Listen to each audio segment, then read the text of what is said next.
Opening day of the 2020 spring meet at Churchill Downs coming up on Saturday, May the 16th. And who's chomping at the bit the most?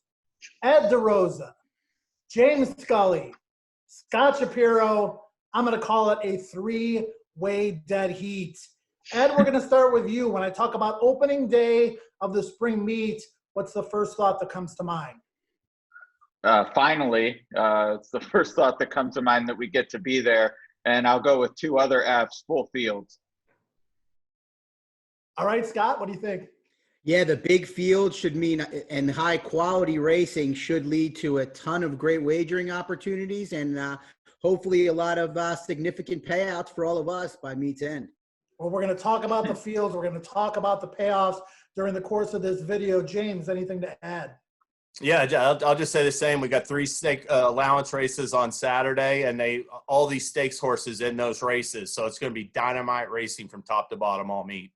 I just want to say thankful is what comes to mind for me, because we're opening up a lot earlier than a lot of other tracks. I think we're all proud of our company, Churchill Downs, for the job they've done, rescheduling the Kentucky Derby to the first Saturday in September, working with Governor Andy Beshear to make sure that the protocols were in place for us to be able to get horses on the backstretch and eventually race. So certainly thankful that we'll be back in action on Saturday. Okay, guys, horses are coming in from Oaklawn, Florida, Turfway, Fairgrounds, all these Kentucky training centers. Scott, we're going to start with you. Do you have any preconceived notions about which horses might perform the best? And are there any angles you're going to lean on early in this Churchill meet? Well, I'm going to be open-minded for the most part, Joe, over the first couple days and even the first full week, because I think there's a lot to be figured out with that. Horses coming off the layoff. But one angle that I might lean on a little bit is I think some of the Oaklawn Park runners may have run a lot or one more race than maybe they planned to if the Churchill Downs meet or other meets started earlier. So maybe they're a little bit over the top or a little bit tired. So leaning on those horses is something I'm going to be a little bit leery of early on. What makes this a great game is we all look at things differently. We all approach handicapping and wagering a little bit differently. James, you've heard what Scott says. You're digging into those opening day, opening weekend PPs. Are you looking at things a little bit differently than you normally would? Yeah, definitely. And definitely in the turf aspect of it. A lot of the dirt races will have horses that have run at Oaklawn, Will Rogers Downs. Their recent races are going to be a better indicator, are going to be a good indicator how they're going to run today. Turf horses, a lot of turf horses coming off 2-3 more month layoffs than that. To me, potential for horses to be overbet or underbet based on their last race. Whereas their form matters, but I'm going to be looking how they perform off a layoff, how their barns do off a layoff. We're going to be giving that more importance than I would if they were coming in more with a more recent race under them. And Ed, you use numbers probably more than any of the three of us. How do those numbers translate? You've got so much difference when it comes to where the horses are coming from, how long they've been off. I mean, how are you going to go about comparing these horses from different venues under the current circumstances? I think in the races where we have some form, whether it's at Oaklawn, Gulfstream, et cetera, recent form, Fairgrounds, I am going to trust the numbers. The whole point is that you're supposed to be able to compare numbers across different races and distances, et cetera. When it comes to maybe the maiden races or lightly raced horses that have had some time off because their jurisdictions haven't been open, I'm definitely going to lean heavily on horses based at Turfway Park. They've just had no hiccup in terms of their training. They've been able to stay stable there. There's been no issues with coming in and out. So I am going to give an edge to the horses from Turfway that fit their condition. Very interesting. I mean, I think we can all agree that all the races, for the most part, at Oaklawn were key races for the level. You're talking about big fields, strong races, whether they're claimers, allowances, or stakes, because horsemen needed somewhere to run. Fast paces or honest paces on almost all those races as well. But Oaklawn horses didn't do very well here last spring. Fairgrounds horses are going to be fresh, coming straight from New Orleans, but that track is very good at keeping them fit. So I'm not going to hold that against them if they've been off for several weeks coming into their particular starts. Okay, so Rosario, Castellano, Velasquez, Talamo, Brown, Hollendorfer, Sadler, but then there's Asmussen and Cox and Lannery and Hernandez, both of them, in fact, and Brian and Kobe. Ed, let's start with you on this one. Intermingling of trainers from different circuits, man, New York, California, the people that are based here in Kentucky on a yearly basis, those coming back from the fairgrounds. You're going to have people whose eyes are on Churchill Downs from both coasts and those of us here in Kentucky as well. How's that going to affect the wagering on a day-to-day basis? I think it's going to make it pretty fantastic opportunities, because not only do you have the competitiveness of the fields, but also the size of them as well. And when you start getting into 10, 11, 12 horses, you're exponentially blowing up the number of combinations, whether you're a vertical player, the options for the superfecta and trifecta. If you're like me, a big multi-race player, you can get a few third and fourth choices home in a pick four, and it'll pay so much more than it would, on a typical weekday when maybe the average field size is 8. So I see the competitiveness coupled with the big fields is something I'm licking my chops for. Of course, you have to be right, and variance goes up with the bigger fields, but this is must play from a wagering standpoint. And James, do you think the Kentucky jockeys and trainers are going to be overlooked on a national basis a little bit more than they would if this was a normal Churchill Downs meet?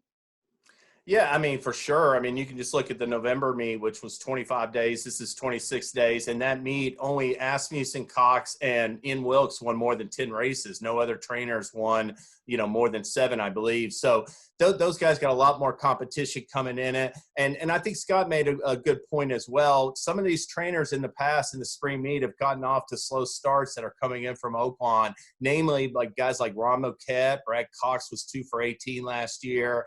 And some others. So I'll be Robert DeRosa is a great example. So I'll be paying a close attention to how these barns perform right away.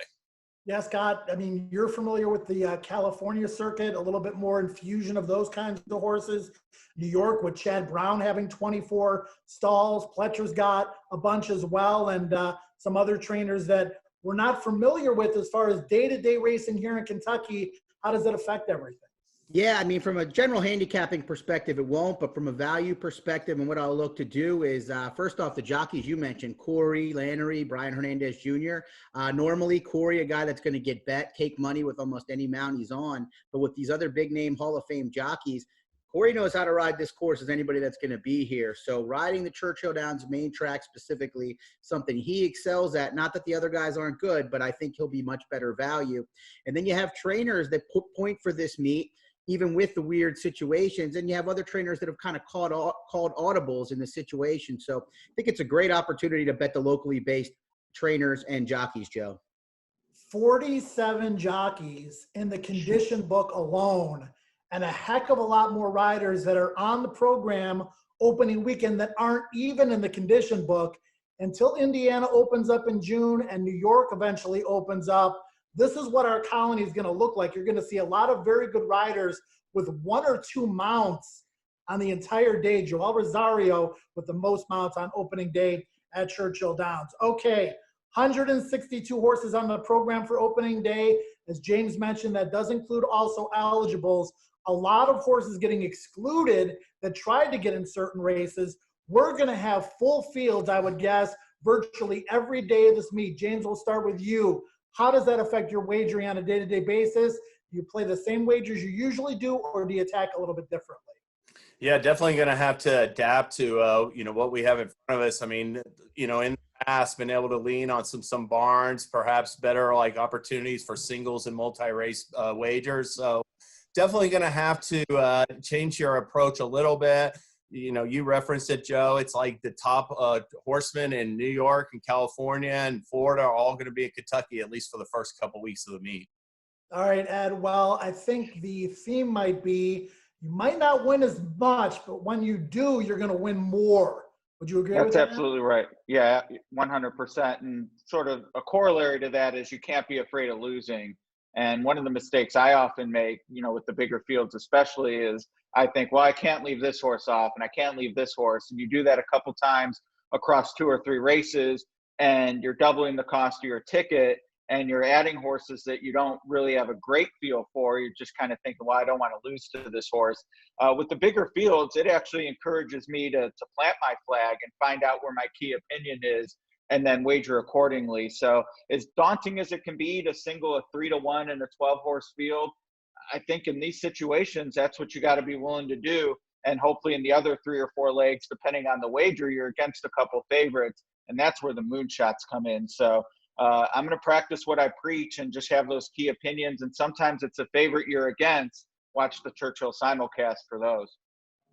Scott, we noticed at Oaklawn with the big fields that on most days when the track played fairly, there was an honest pace, but it was tough to rally from the clouds. I mean, those stalkers, the horses that just sat in that second flight seemed to do really well. Do you expect that to continue at Churchill?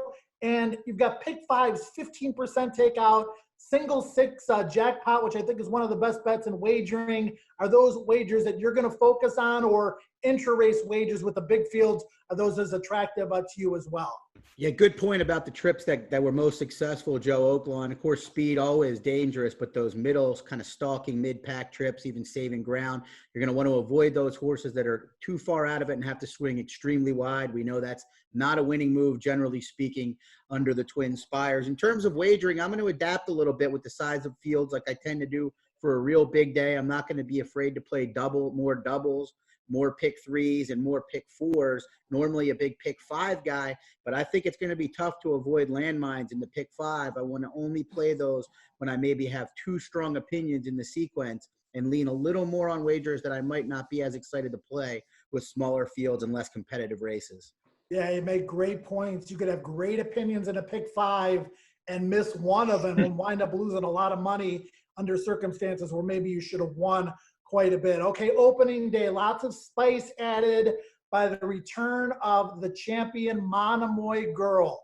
Fantastic 3-year-old. She won the Oaks. She won the Breeders' Cup Distaff Ed DeRosa, but she hasn't run in 18 months. November of 2018, she returned to the races on Saturday in the featured race for Brad Cox.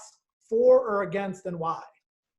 I'm against. The price, I have to think, is just going to be too low, and I haven't come up with a fair odds. Definitely want to be nimble and be able to adapt if maybe they're ignoring her, but this is also a barn that's not afraid to tout their horses and wager accordingly. So that's the other side of ending up getting a price you're comfortable with, is then you sort of ask, well, why aren't they betting her?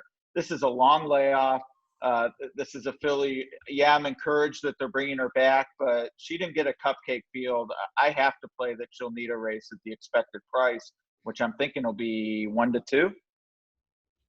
Scott, one could argue that a 1-turn mile could be the best distance for even a Monomoy Girl who is bringing her A-plus game to the racetrack. She's got great natural speed. This is a 1-turn mile, but we haven't seen her in a long, long time. I already know what the answer to this question is based on the way you play, but for or against. Honestly, you're going to be surprised. This would normally be a horse I'm against, but I just look at the situation and wonder if she's not ready to have a big year for this barn and this ownership group. Why are they bringing her back? I just feel like if she wouldn't be coming back if she wasn't capable of beating this group. I don't expect her to be 100%, but I'm sure she's 90, 95. She's been training well, a lot of works leading up to the race. I know she had some hiccups for sure. The only concern I have is being involved in a kind of a lot of speed in this race and along the inside. But otherwise, I just think this barn would not be bringing her back in this spot if they didn't think she was ready to win. I'm surprised. James, we've got Ed, no, Scott leaning towards yes. What's your lean? Yeah, I'm leaning towards yes as well, Joe. And for me, I typically like to play against horses coming back off long layoffs at short odds. But I look at her affinity for Churchill Downs. She just loves the racetrack so much, the Oaks, the Breeders' Cup Distaff.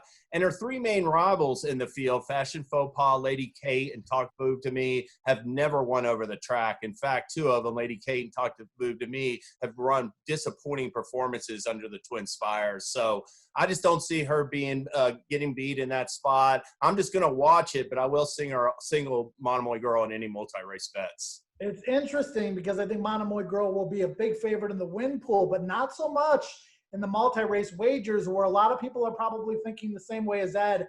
I can say this about her. I did see her at Fairgrounds this winter. She arrived the end of January. She jogged, she galloped, she jogged, she galloped. She did not work. I'm like, there's no way she's coming back. And if she does, there's no way she's going to be close to the filly or mare that she was before. Then she goes to Keeneland and the light bulb seemingly goes off and she's training great. As a fan, I would love to see her run well. But Talk Vove to me for Steve Asmussen, purchased privately by Stone Street Stables, has had 13 workouts since Mr. Steve got her. 9 of those at 5 furlongs. So you know she's going to be ready. You know she's capable. And you know that the 1-turn mile is probably her best game as well. Looking very forward to Saturday, Ed. Lots of good stuff going on at brisnet.com with selections and stories in the least. But most importantly, free past performances for the entire meet. Tell us about it. Yeah, every day, every race of the meet, really excited to offer free PPs, and it's an easy enough link to remember as well, brisnet.com/free PPs. Every day, every race, Churchill Downs. We don't have Mark to say every day, every experience, or whatever that tagline is. So Brisnet will carry the torch for Mark Stone. Every day, every race, free PPs. And Scott, some great promotions at twinspires.com as well, as usual, and particularly for Churchill Downs this coming meet. Yeah, Joe, excited about the return of the Shoulda Had That promo. Win your share of $1,000 a day. Head on over to twinspires.com, click on offers, and remember to opt in. Opening day of the 2020 spring meet at Churchill Downs coming up on Saturday, May the 16th. For Ed, Scott, James, I'm Joe. You can watch and wager at twinspires.com and on the TwinSpires app. Best of luck.